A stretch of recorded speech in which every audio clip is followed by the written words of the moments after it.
In 2019 bestaat een Hazekeutel 5 keer 11 jaar. En dat wordt natuurlijk groots gevierd. Binnenkort hebben we een groot jubileumweekend. Dat is 8 en 9 februari. Dan hebben we op 8 februari hebben we een groot jubileumfeest. Het gaat plaatsvinden in de Wetteling. Het is een groot feest voor iedereen die ooit iets voor de Hazekeutel betekend heeft. Maar ook voor alle andere mensen die de Hazekeutel een warm hart toedragen. Of het leuk vinden om een leuk extra carnavalsfeestje te vieren. Op die avond dan komen er een hele hoop bekende Limburgse artiesten.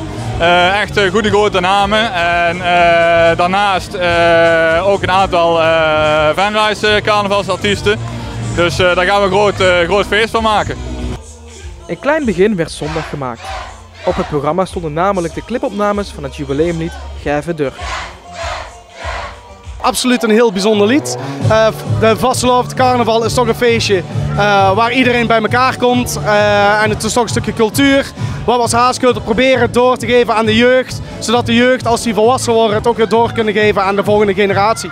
Het is natuurlijk een feest, of een liedje waarmee we het feest willen inklinken, zeg maar, inluiden. En een liedje, ja, het is wel geschreven om ook in de toekomstige jaren nog mooi te kunnen gebruiken. En echt het gevoel van carnaval door te geven aan de volgende generatie. Het jubileumlied is natuurlijk ook heel toepasselijk, Geve Dur.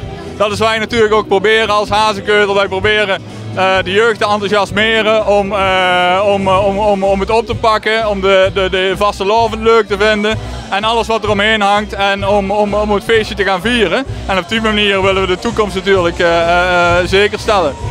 Het nummer wordt gezongen door Verrekkersmooi. De groep won vorig jaar het Tiener Vastelovens Liedjesconcours en dit jaar gaat het viertal met het liedje Ritme op eigen bodem proberen het TVK wederom te winnen. Dat hebben wij dit jaar naar Venray getrokken, omdat wij zeg maar 5 keer 11 jaar bestaan. En het leek ons leuk om voor alle tieners, voor heel Limburg, dit feest te organiseren. Het is op 9 februari en er komen allemaal artiesten vanuit heel Limburg komen hier optreden. En dan kunnen we zien wie de beste is. We hebben vanuit Venray 4 artiesten, dus als het goed gaat dan wint er een Venrays nummer. Het jubileumfeest in de Wetteling is voor iedereen vanaf het voortgezet onderwijs en zal ook meteen een soort reunie zijn. Maar ook de jongste basisschooljeugd wordt zeker niet vergeten. Op vrijdagmiddag voor de Vastelovend dan zal er in de jeugdtent zal een speciaal feest voor de basisscholen gehouden worden nog. Tickets voor het feest zijn te koop via Goesting, Plus en Hoedemakers.